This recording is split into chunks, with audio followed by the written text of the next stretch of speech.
Welcome to Prime Cyber Insights. I'm Noah Feldman.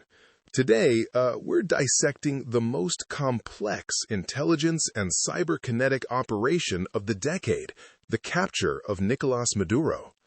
While the world is watching the footage from the courtroom in New York, we are looking at the digital ghost raid that happened, in the shadows of Caracas. This wasn't just a military strike. It was a masterpiece of integrated intelligence. It's a fascinating case study in modern statecraft, Noah. I'm Sophia Bennett.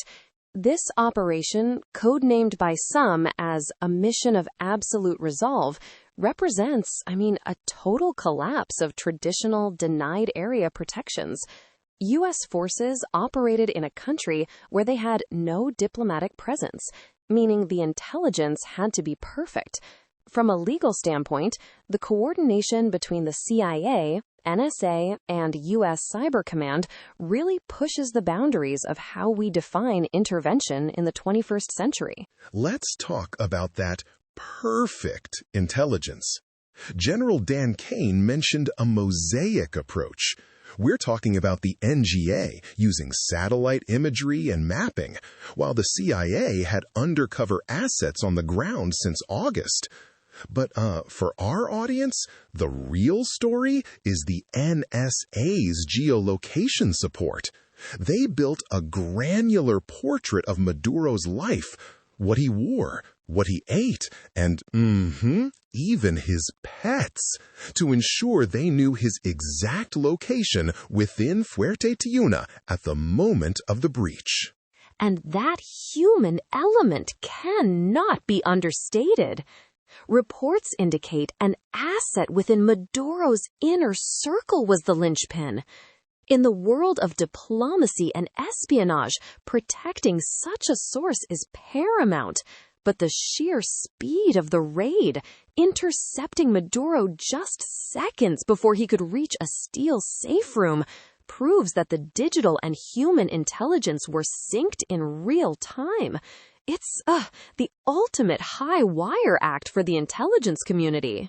But Sophia, the part that really caught the tech world's attention was the lights going out in Caracas. President Trump hinted at a specific expertise that allowed them to turn off the grid.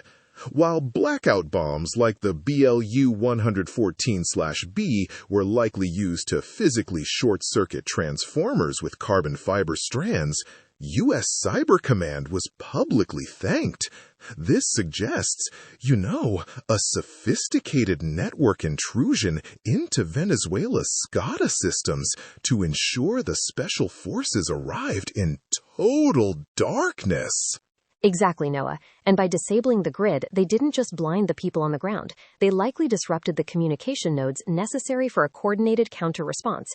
We also saw a massive failure of Russian and Chinese-made air defense systems. This points toward advanced electronic warfare and jamming from EA-18 Growlers and stealth drones like the RQ-170 Sentinel, which provided a safe corridor for those 150 aircraft to enter Venezuelan airspace undetected. It's the first time we've seen Space Command, Cyber Command, and Special Operations work this seamlessly. Space Command reportedly created a pathway for the units to enter unseen, likely by managing satellite windows and perhaps even utilizing orbital assets for localized jamming. It's a terrifyingly efficient display of how the U.S. can now project power through the digital and orbital domains before a single boot hits the ground. However, we have to look at the legal fallout. Senator Mark Warner raised a critical point. If the U.S. asserts the right to abduct foreign leaders based on criminal indictments using these high-tech means, what stops our adversaries from doing the same, right? If China or Russia adopts this cyberkinetic model to snatch leaders they deem criminal, the rules that restrain global chaos could begin to evaporate. We are entering a period where digital superiority might bypass traditional sovereignty altogether. That's the labor and economic angle I'm watching too. This wasn't just about Maduro. It's a signal to every regime that technical infrastructure is their greatest vulnerability. If a superpower can remotely shut down your power, jam your sensors, and track your movements via your own inner circle's devices, well, denied areas no longer exist.